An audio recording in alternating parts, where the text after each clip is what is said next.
Welcome to the world of Street Fighter, where fighters from around the globe come together to battle for glory, revenge, supremacy, and to be the ultimate fighter ever lived. And today's guest will be Ed, the newest character added to Street Fighter 6's roster, as he stands as the first boxer of Street Fighter 6, carrying a part of Psycho Power of M. Bison within him. Actually introduced in Street Fighter 4 and then further refined in Street Fighter 5, Ed steps into the spotlight as a true boxer with no kick moves in Street Fighter 6. From his shadowy origins within the confines of Shadaloo to his emergence as the leader of Neo Shadaloo, Ed's journey is not just about his fists, it's about breaking free and punching above one's destiny, filled with rebellion and self-discovery. I'm Arcadenaut here, and today we'll delve into the tale of a character who breaks free from the chains of destiny to forge his own path. You need to learn to stop pissing me off! Und klar hab ich Angst, der Gedanke daran zu versagen, verkrampft meinen ganzen Verstand. Darum warte ich nicht lang, denn ich wachse daran. Ich durchbrach diese Wand und ich starte den Kampf.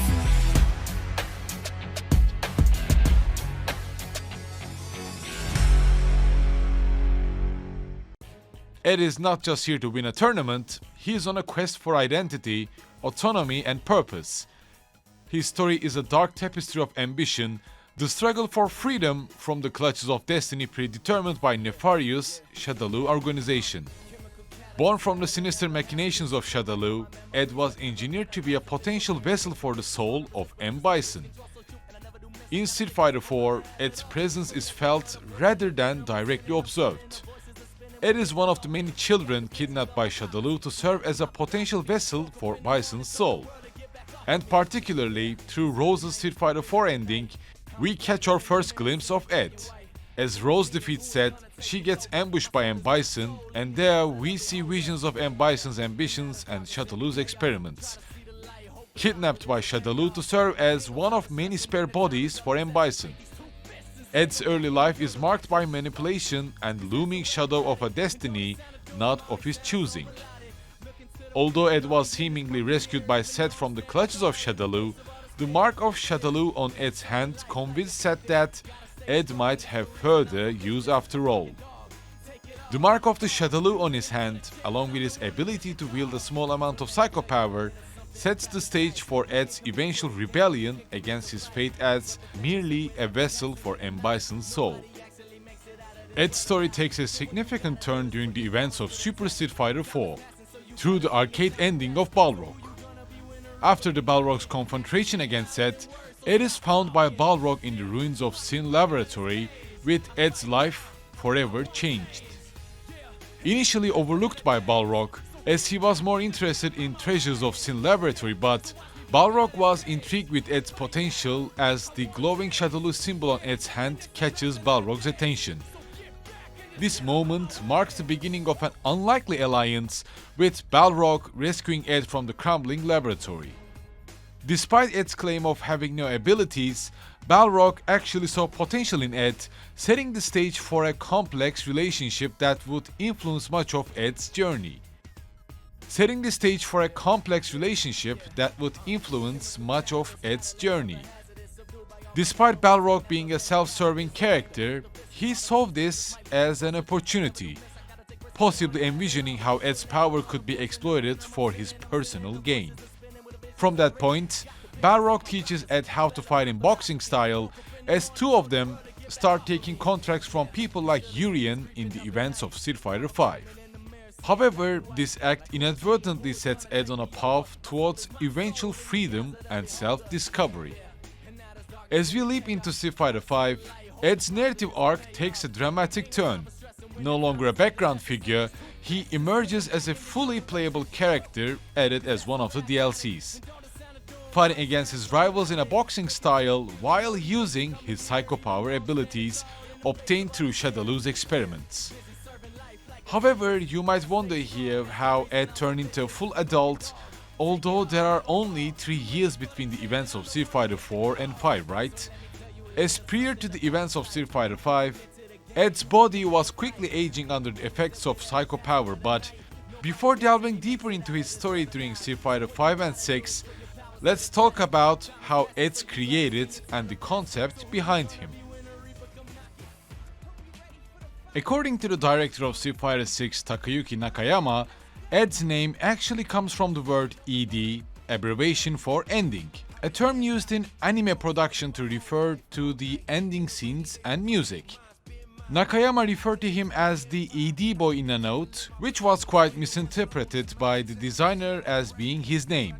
But Nakayama liked the name and just kept it. As Ed may also represent the further nearing of a new generation, much like Luke, Jamie, Rashid and Alex, taking on his fighting style after Balrog and M. Bison. Initially, Ed appears to bear inspiration from SNK fighter Rock Howitt, the lead character in Garou: Mark of the Wolves, along with sharing origins stemming from their series' main antagonists.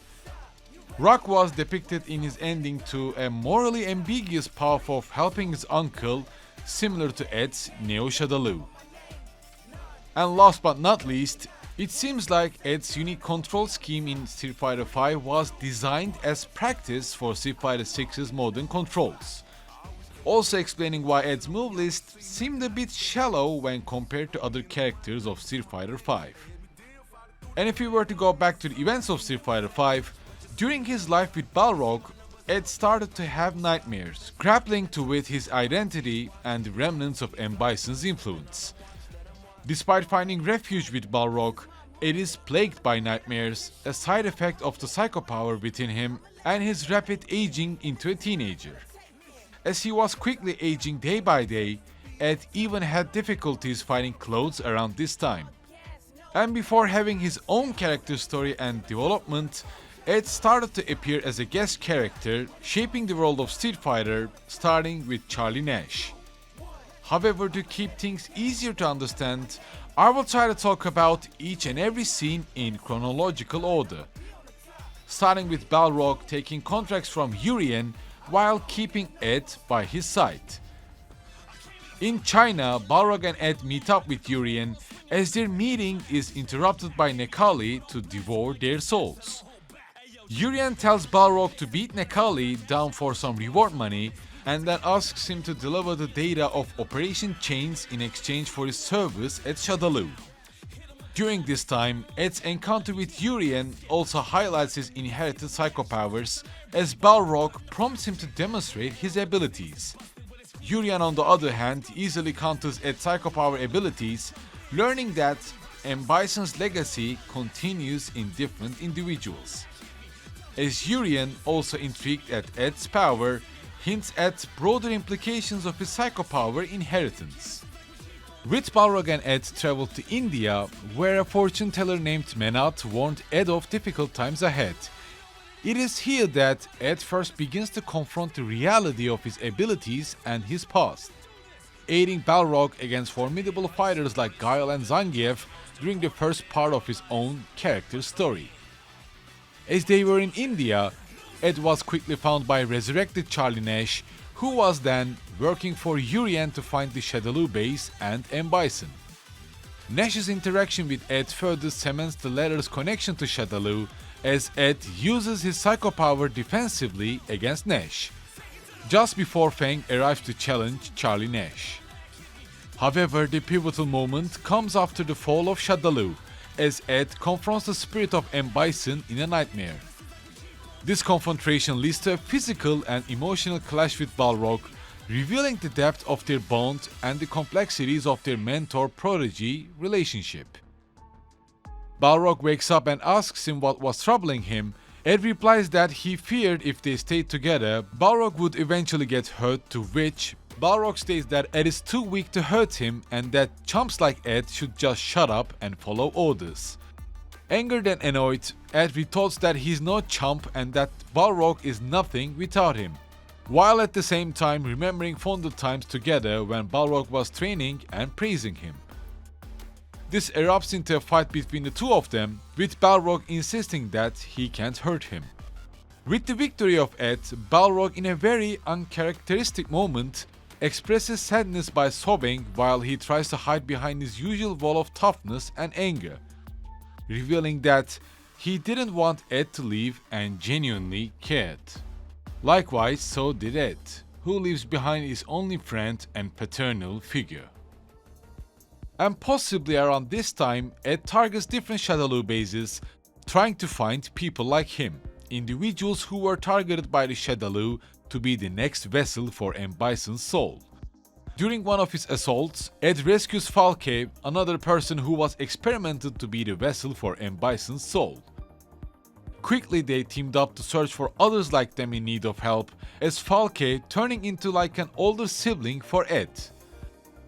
Another implication is that Ed saved Falke during the main story of Street Fighter V A Shadow Falls, but there is no information about Falke living with Ed and Balrog, so it makes more sense Ed saving Falke and the two of them living and fighting together after Ed leaving Balrog behind.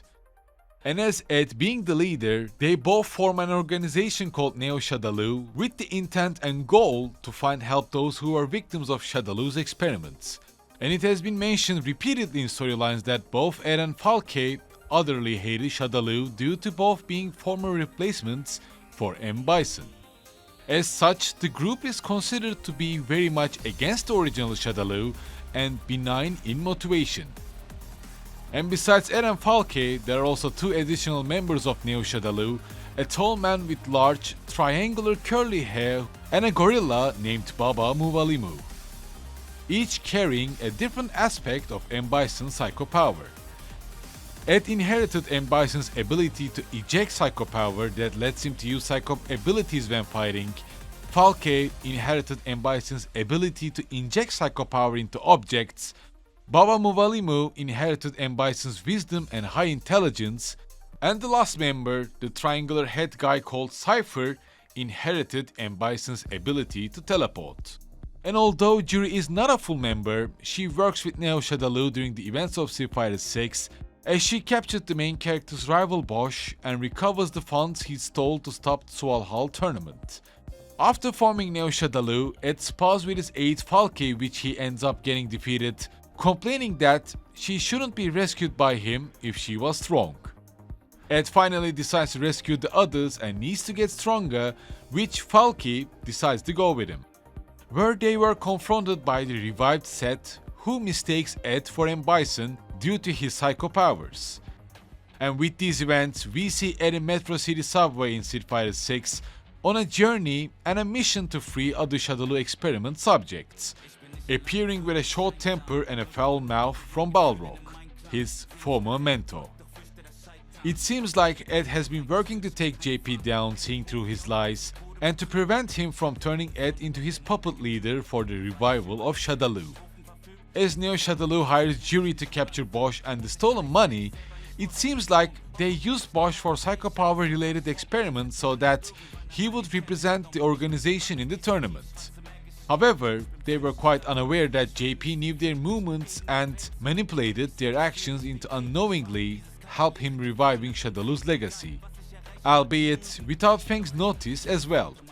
And according to intel retrieved by Aki, Amnesia leader JP has plans for Ed, as many of few remaining Shadaloo agents encountered across the world believe that Ed would make a good leader for revived organization, with others believing JP would be a better fit, putting both Ed and JP on contrasting sides to clash. With the launch of Ed, we learn more about his goal of searching for the remaining Shadaloo victims and how he is actually hunted by the remnants of Shadaloo called Neo Shadaloo. As Ed claims that he will indeed lead Neo Shadaloo on his own terms, claiming that he will never follow the footsteps of M. Bison or JP. Alongside with his new friends, they would seek the remaining victims of Shadaloo's experiments and do the things their own way. And as a side note, alongside the original 4 members of Neo Shadaloo, Ed also mentions about another victim that he rescued called Doberman, having the ability to morph his own physique on the fly. And as we complete Ed's road through progress, we also get to see 2 additional members, one being Dolphin and one being a baby in Falke's arms.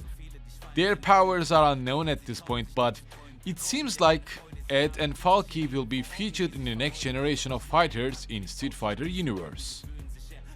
Ed's odyssey from a potential vessel for the nefarious M. Bison through the mentorship of Balrog to his eventual rise as the leader of Neo Shadaloo. It is all a testament to the spirit of those who dare to defy their fates. Born from the darkness, Ed illuminates the path for others like him, those marred by the experiments of a fallen empire, seeking solace and purpose under the banner of Neo Shadaloo. As we close this chapter of Ed's tale, it is clear that his story is more than a series of battles won or just lost in the arena. It is a beacon for anyone fighting to reclaim their identity from the clutches of destiny.